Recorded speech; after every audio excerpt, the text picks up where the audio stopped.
제자가 스승보다 높지 않고 종이 주인보다 높지 않다. 제자가 제 스승만큼 되고 종이 제 주인만큼 되면 충분하다. 그들이 집 주인을 바알세불이라고 불렀거든. 하물며 그 집 사람들에게야 얼마나 더 심하겠느냐. 그러므로 너희는 그들을 두려워하지 말아라. 덮어둔 것이라고 해도 벗겨지지 않을 것이 없고 숨긴 것이라 해도 알려지지 않을 것이 없다. 내가 너희에게 어두운 데서 말하는 것을 너희는 밝은 데서 말하여라. 하라. 너희가 귓속말로 듣는 것을 지붕 위에서 외쳐라. 그리고 몸은 죽일지라도 영혼은 죽이지 못하는 일을 두려워하지 말고 영혼도 몸도 둘 다 지옥에 던져서 멸망시킬 수 있는 분을 두려워하여라.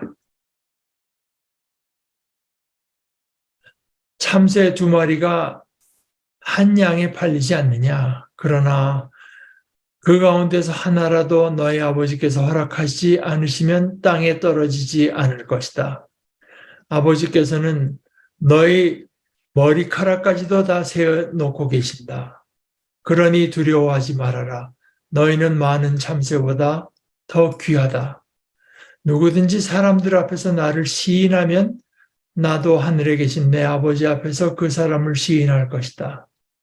그러나 누구든지 사람들 앞에서 나를 부인하면 나도 하늘에 계신 내 아버지 앞에서 그 사람을 부인할 것이다. 너희는 내가 세상에 평화를 주려고 온 줄로 생각하지 말아라. 평화가 아니라 칼을 주려고 왔다. 나는 사람이 자기 아버지와 맞서게 하고 딸이 자기 어머니와 맞서게 하고 며느리가 자기 시어머니와 맞서게 하려고 왔다. 사람의 원수가 자기 집안 식구일 것이다. 나보다 아버지나 어머니를 더 사랑하는 사람은 내게 적합하지 않고 나보다 아들이나 딸을 더 사랑하는 사람도 내게 적합하지 않다. 또 자기 십자가를 지고 나를 따르지 않는 사람도 내게 적합하지 않다. 자기 목숨을 얻으려는 사람은 잃을 것이요. 나를 위하여 자기 목숨을 잃는 사람은 목숨을 얻을 것이다. 하나의 말씀입니다. 먼저 그 성경 오늘 읽은 말씀 가운데 29절의 말씀, 죄송합니다. 28절의 말씀은 조금 설명이 필요할 것 같습니다. 왜냐하면 좀 다르게 생각하는 사람이 있어서요. 28절 같은 경우는 이제 우리 말로는 뭐라고 할까? 이미 이제 해석이 되어 있는 셈입니다. 모든 번역이. 몸은 죽일지라도 영혼은 죽이지 못하는 사실 그 복수입니다. 못하는 자들을 두려워하지 말고 영혼도 몸도 둘 다 지옥에 던져서 그다음에 이제 이게 경칭으로 되어 있잖아요. 멸망시킬 수 있는 분.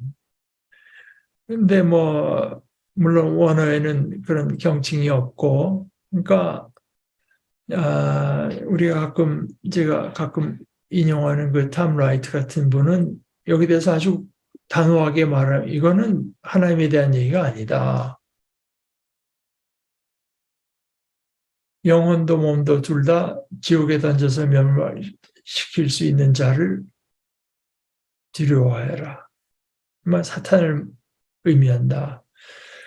그런데 제가 조금 공부를 해본 바로 그 사람만 빼고는 그 가능성을 검토하지 않은 건 아닙니다. 다른 학자도 검토를 했지만 아무리 봐도 이것은 그러니까 탐 라이트 얘기는 하나님은 우리가 그렇게 두려워할 존재가 아니라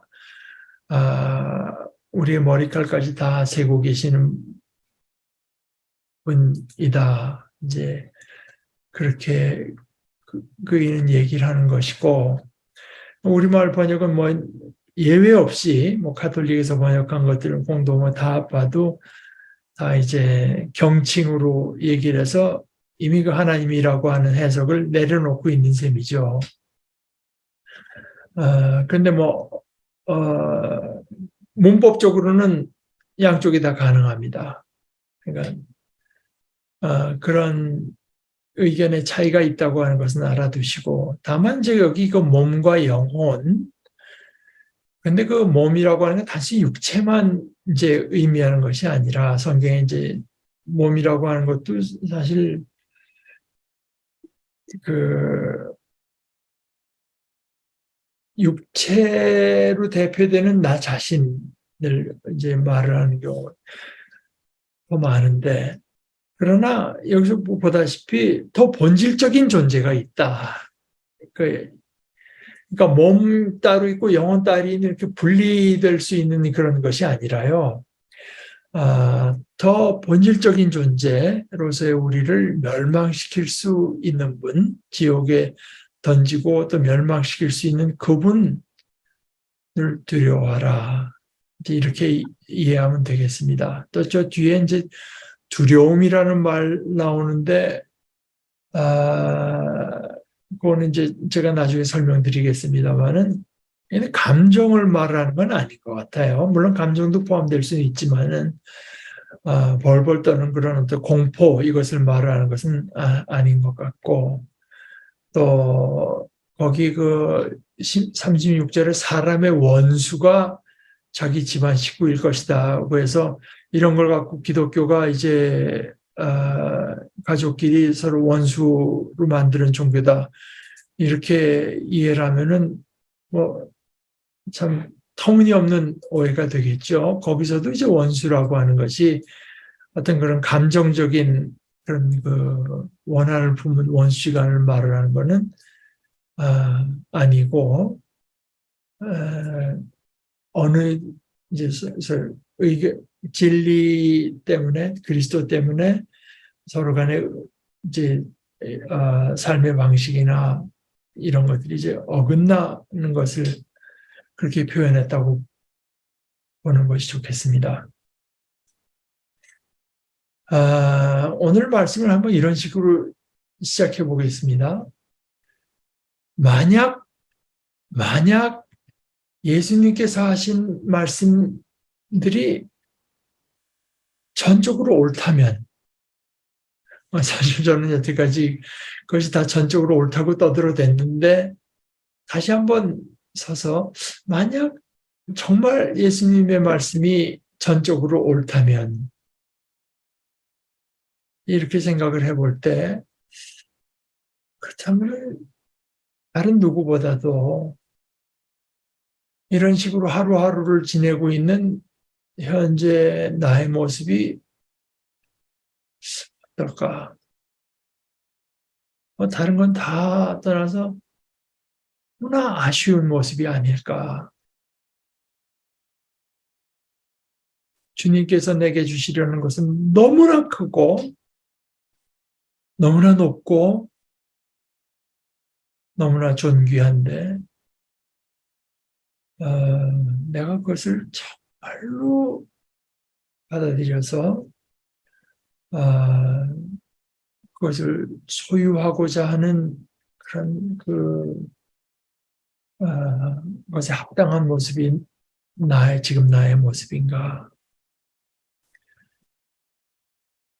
여러분도 한번 생각해 보시면 좋겠습니다. 만약 예수님께서 이렇게 하신 말씀이 전적으로 옳다면, 이 성경에는 이제 명령이 문법적으로 명령법 이게 좀 많이 나오는데, 이 성경 전체에서 가장 자주 여러 번 나타난 명령법이 뭘까요? 서로 사랑하라는 명령도 있고 나를 따르라 뭐 있대. 사실 성경에 가장 많이 반복된 명령은 두려워하지 말아라 입니다. 오늘 말씀 26절에서도 그러므로 너희는 그들을 두려워하지 말아라 이렇게 이제 말씀하셨고, 28절에서 그리고 몸은 죽일지라도 영혼은 죽이지 못하는 자들을 두려워하지 말고 영혼도 몸도 둘 다 지옥에 던져서 멸망시킬 수 있는 분을 두려워해라. 그리고 저 조금 밑에 내가 31절에 보면은 그러니 두려워하지 말아라. 너희는 많은 참새보다 더 귀하다.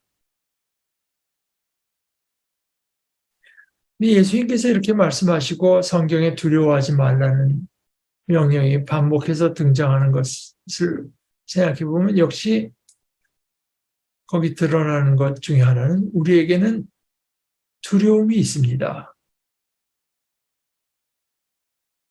이제 여기서 말하는 두려움은 아까 말씀드린 것은 단순히 어떤 공포스러운 감정을 표현하는 단어는 아닙니다. 예를 들어서 하나님이 두려워서 벌벌 떠는 그런 식의 두려움은 여기서 하나님을 두려워하라고 했다고 해서요. 그 하나님이 두려워서 벌벌 떠는 그런 식의 두려움은 오히려 귀신들의 것입니다. 야고보서 2장 19절에 이렇게 말씀하는데요. 그대는 하나님께서 한 분이심을 믿고 있습니다. 그건 참 잘하는 일입니다. 그런데 그렇게 하나님께서 한 분이신 그 한 분이신 하나님, 그런데 귀신들도 그렇게 믿고 떱니다.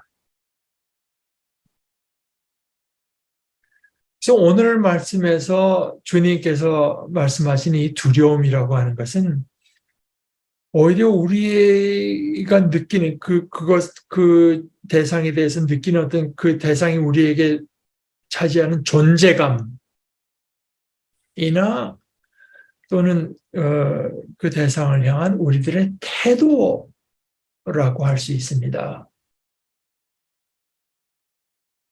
26절에 이제 그러므로 너희는 그들을 두려워하지 말라고 했는데요. 그 26절의 말씀에 따르면 어떻게 됩니까?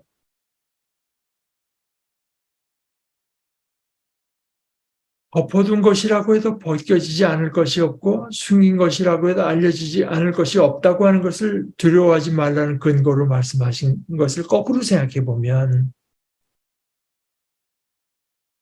덮어둔 것, 이게 벗겨지지 않을 수 있고 숨긴 것, 이것이 끝까지 드러나지 않을 수 있다는 어떤 두려움이 우리에게 있다.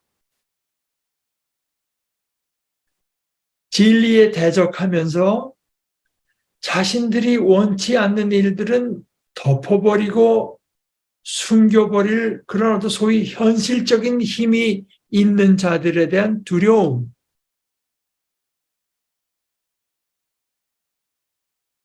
이 우리에게 있고, 그래서 주님께서는 그들을 두려워하지 말라 말씀하십니다. 또 28절의 말씀을 따르면은 우리의 몸을 죽일 수 있는 자들을 향한 두려움이 우리에게 있습니다. 그리고 31절의 그 두려움의 말씀에 따르면 우리에게 있는 두려움은 우리라고 나라고 하는 존재가 결국은 하찮은 존재에 지나지 않을 것이라고 하는 데 대한 두려움. 그래서 나는 이렇게 하찮은데 137억 년이 되는 우주 속에서 내 존재라고 하는 것은 이건 하찮기 짝이 없는데 이 하찮은 존재의 운명이 이 만유의 주제가 되시는 분께 이 결코 중요할 것 같지 않다고 하는 그런 두려움. 여기 대해서 이 절에 대해서 제가 최소한 본 바로 제일 그 번역이 잘된 번역은 이제 새 한글 성경 번역인 것 같아요. 이렇게 번역했습니다.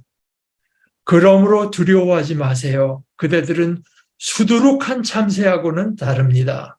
그대들은요. 여기 이제 원어로도 그대들 하는 것이 강조가 되어 있기 때문에 이런 식으로 두 번 해서 참 적절한 번역이라고 생각합니다. 그러므로 두려워하지 마세요. 그대들은 수두룩한 참새하고는 다릅니다. 그대들은요. 이렇게 우리에게는 두려움이 있습니다. 그럼 우리는 거기에 대해서 어떻게 하는가? 근데 이렇게 두려움 앞에서 우리가 가장 흔하게 취하는 태도는 제 생각에는 그렇습니다. 어정쩡함 또는 어정쩡한 채로 내버려둠이 아닐까 싶습니다. 어떻게 표현해서는 어떤 중립지대를 찾는다고 할까요? 이것도 아니고 저것도 아닌. 또 다르게 표현하면 이것이면서 저것이기도 한 이런 거.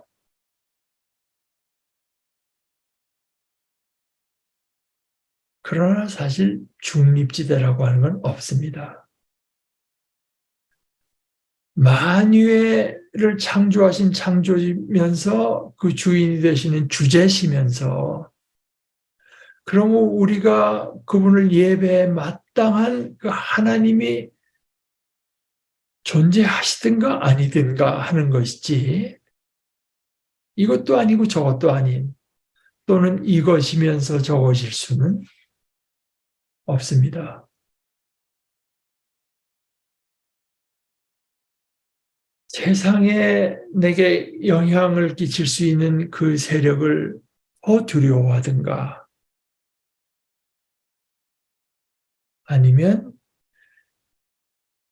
하나님을 참으로 두려워해서 그것으로 세상 세력에 대한 두려움을 극복하는 길을 택하든가 하는 것이지 이것도 아닌 저것도 아닌 그 사이 어디라고 할 곳은 아예 존재하지 않습니다. 우리 주님께서 부활하셨고 그래서 우리에게도 부활의 소망이 있다고 하는 것을 믿고 받아들이든가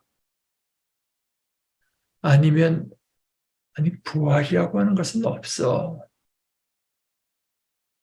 이렇게 여기든가 할 것이지 그 중간은 없습니다.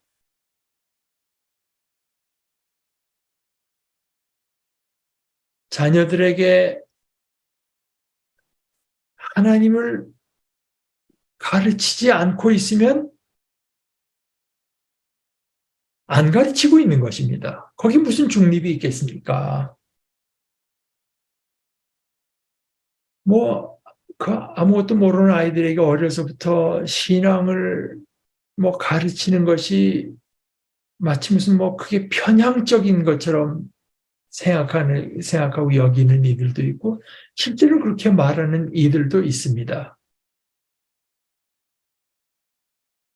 그렇다고 해서 나는 중립적인 태도를 가진다고 신앙을 어려서부터 가르치지 않는 것은 중립적인 게 아니라 불신앙을 가르치고 있는 것일 뿐입니다.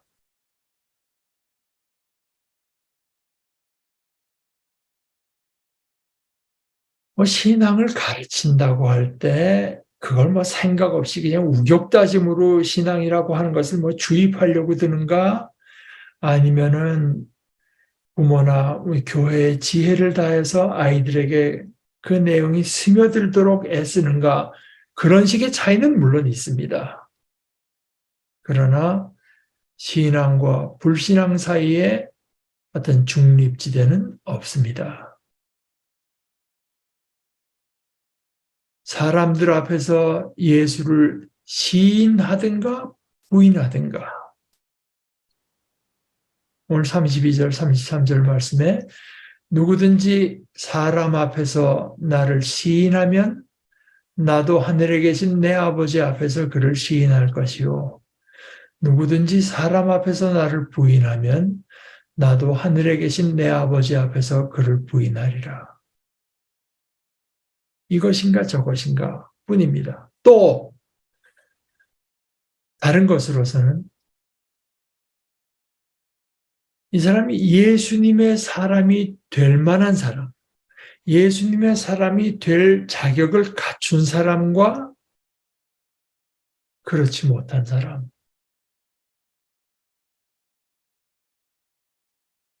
그 둘 중 하나일 수밖에 없습니다.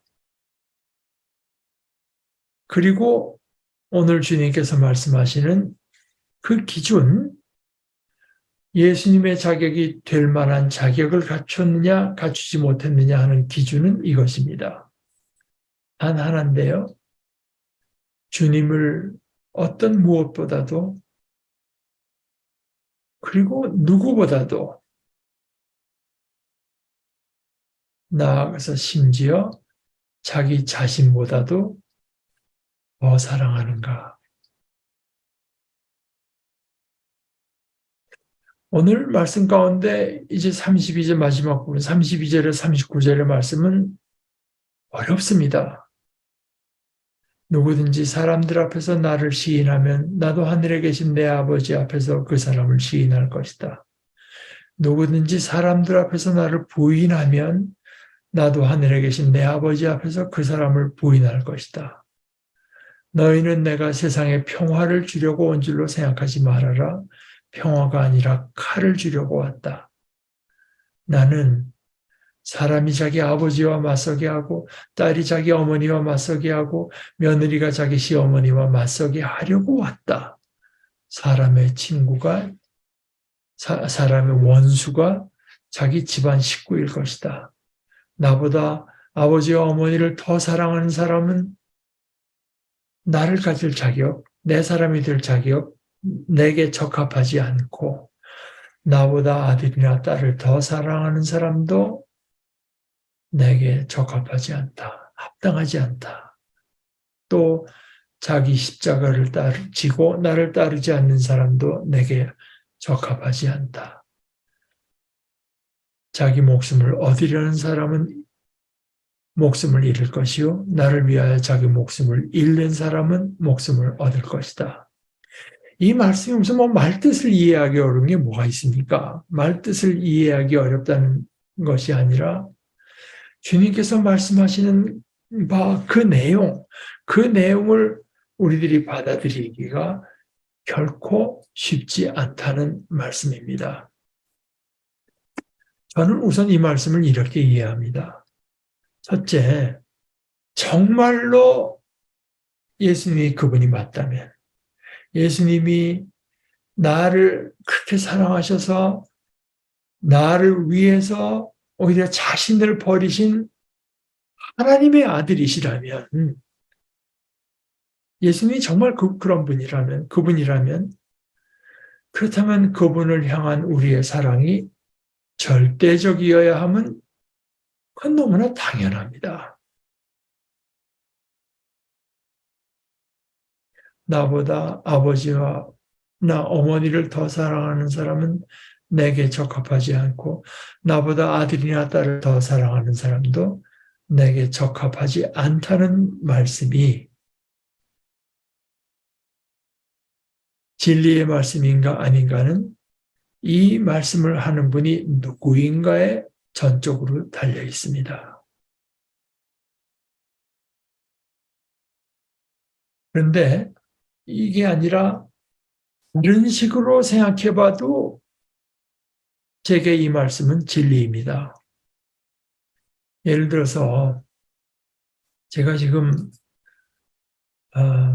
우리 며느리의 병 치료 과정 이 가정을 돕기 위해서 돕는다고 미국에 와 있는데요. 이 병의 치료라고 하는 건 다른 게 아니라 여러 가지 방법이 있는데 그중에서 가장 우선 우리가 아는 대로 이치에 맞고 또 하나는 여러 가지 그 통계가 뒷받침해주는 그 길을 밟아가는 것입니다. 그런데 이 병을 앓고 있는 사람이 내게 아무리 소중한 사람이라고 해도 아니 어떻게 생각하면 소중하면 소중한 사람일수록 치료에 있어서 그 사람이 내게 얼마나 소중한가 하는 것 이것을 계속 내세우기만 해서는 아무 소용이 없습니다. 오히려 방해가 될 수도 있습니다. 오히려 그럴수록 우리가 힘쓸 것은 모든 그 치료 단계마다 가장 이치에 맞고 완치될 확률이 높은 쪽을 따르는 것입니다. 그걸 힘써야 됩니다. 모든 치료 단계마다요. 그렇다면 이 한낱 물리적 법칙들, 자연 법칙들이라고 해도 그것이 모든 일에 그렇게 존중되어야만 한다면, 그렇다면 그 모든 법칙들의 근원이신 분의 경우는 어떻겠습니까?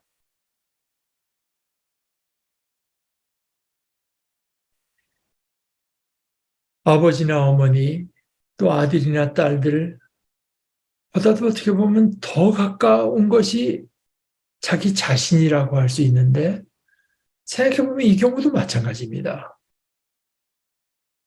내 자신이 내게 가장 소중하다고 한다면, 그런 자신의 일일수록 오히려 더 법칙을 사사건건 존중하고 따라야 됩니다.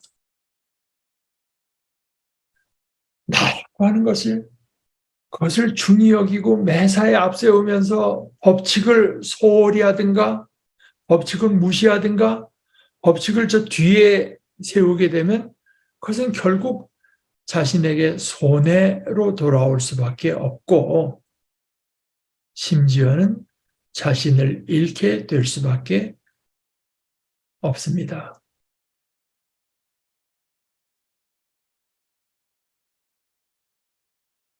모든 법칙을 만드신 그 법칙의 근원이요, 그 법칙의 결국 목적인 그분은 더 말할 것도 없습니다.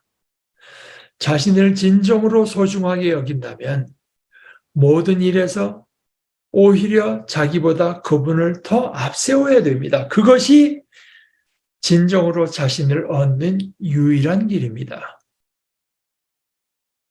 자기 목숨을 얻으려는 사람은 목숨을 잃을 것이요, 나를 위하여 자기 목숨을 잃는 사람은 목숨을 얻을 것이다. 이 주님의 말씀이 진리의 말씀인지 아닌지, 여기에도 무슨 회색 중간지대는 있을 수 없습니다. 그리고 그 말씀을 대하는 나의 태도, 이 말씀을 그야말로 나를 위한 생명의 복된 말씀으로 받아들일 것인지 아닌지, 여기에도 중립의 자리는 없습니다. 어정쩡함, 또는 그저 어정쩡한 채로 그냥 지냄, 또는 선택을 미룸, 이런 선택을 미루기를 선택하는 것이야말로 가장 흔하며 또 사실은 가장 어리석은 선택입니다. 나의 영원한 운명과 꼭 나의 어떤 궁극적으로 내려질 나의 가치라고 하는 것이 절대적으로 오직 하나님께만 있는 것을 늘 기억하고, 그것을 우리들 자신 속에 속속들이 내면화하기를 힘쓰십시다. 우리의 생각, 우리의 감정, 우리의 결정에서요. 사람들 앞에서 예수님을 담대하게 시인하는 것을 훈련하십시다. 주님의 말씀은 우리 그것을 믿는 사람들이 나 혼자서 사적으로 몰래 간직할 말씀이 아니라 모든 이에게 해당하는, 모든 이가 들을 공적인 진리입니다. 이 말씀을 선포하는 일에 개인적으로도 그렇고 교회로도 그렇고, 이 말씀을 선포하는 일에 용기, 또 지혜, 또 열심을 내십시다. 어떻게 가장 효과적으로 선포할 수 있을까? 함께 또 지혜를 모으시고 열심을 모으십시다.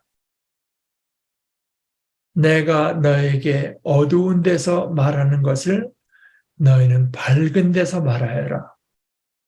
너희가 귓속말로 듣는 것을 지붕 위에서 외쳐라.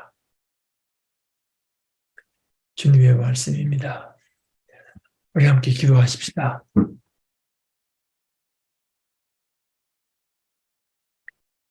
하나님 아버지, 저희를 위해서 독생자 예수 그리스도를 주신 것을 감사합니다.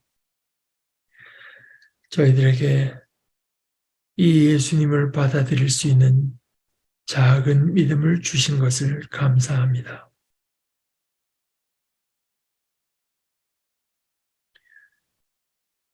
저희들에게 주신 이 주님 또 이 주님의 말씀,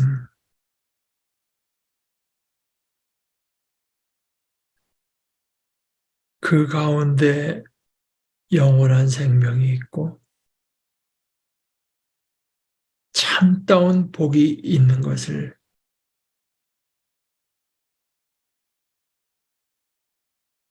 저희들이 믿게 된 복된 하나님의 자녀인 것을 저희들이 시인하게 하시고 깨닫게 하시고 저희들의 삶의 크고 작은 선택에서 그것을 실감하며 현실화해 나가는